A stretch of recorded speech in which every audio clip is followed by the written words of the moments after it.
There is a specific, universal baseline to a perfect Sunday morning for a married man. It requires 0 alarms, 0 calls from the boss, and absolute, undisturbed physical stasis under a warm blanket. Then comes the auditory disruption, the heavy clatter of a bucket filling in the bathroom, the sharp, aggressive scrape of a broom across the floor tiles. The peace evaporates instantly. Those sounds mean the wife is awake, and her highly structured domestic task list is activated.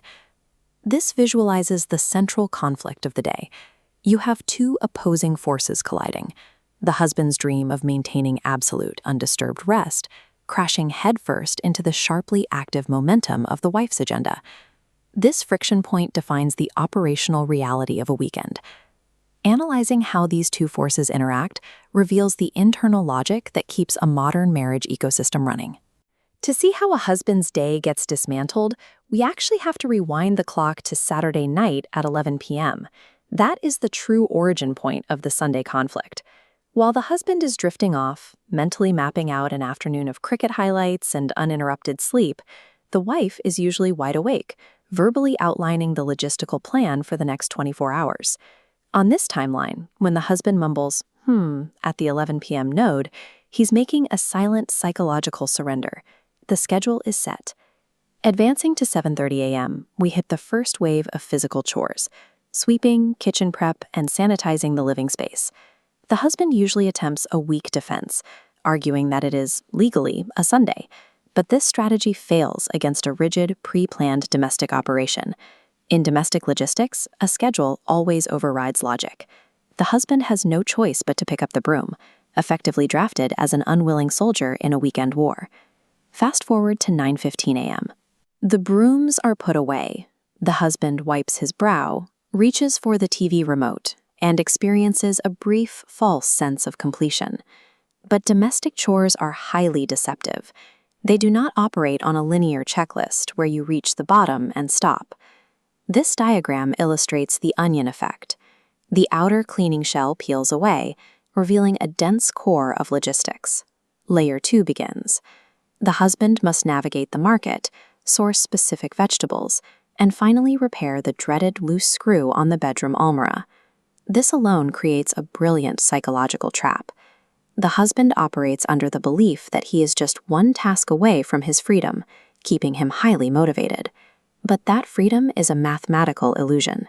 A properly structured spousal agenda is practically infinite.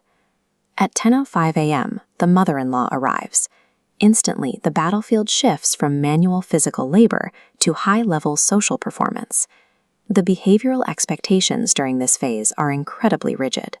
The husband must maintain a constant warm smile while consuming 3 to 4 mandatory cups of steaming hot tea. He must smoothly navigate a rapid-fire interrogation covering his salary trajectory, his timeline for a promotion, and the inadequate square footage of their current home. To survive this, the husband executes his ultimate stealth tactic. Notice his eyes. He tracks scores below the table, establishing a steady rhythm of looking down and back up without breaking his polite smile. The arrival of the in-laws forces the husband to evolve from a tired manual laborer into a seasoned domestic diplomat. His survival now depends entirely on his ability to mask his absolute exhaustion. The clock hits 1 p.m. The mother-in-law finally departs, and the husband collapses onto the sofa, completely drained of all physical energy. But there is one final, lingering mechanical task echoing from the bedroom. The almirah screw still needs to be fixed. As he tightens that final screw, his self-perception shifts. He transitions into the Bechara hero, the man whose silent labor holds the entire household together. And then comes the payoff. With the agenda finally complete, his wife quietly takes over. She hands him the TV remote, brings out 2 fresh cups of tea, and sits down to watch the cricket highlights with him. This realization forces us to re-evaluate the wife's agenda. It was never a weapon of torture. By compressing the intense chores into a tight, efficient morning routine, she successfully engineered a massive, uninterrupted period of shared leisure for the entire afternoon. By front-loading the labor, The wife effectively clears the schedule. This aggressive morning sprint creates the only window of time where both people can actually sit down together without a pending checklist hanging over their heads.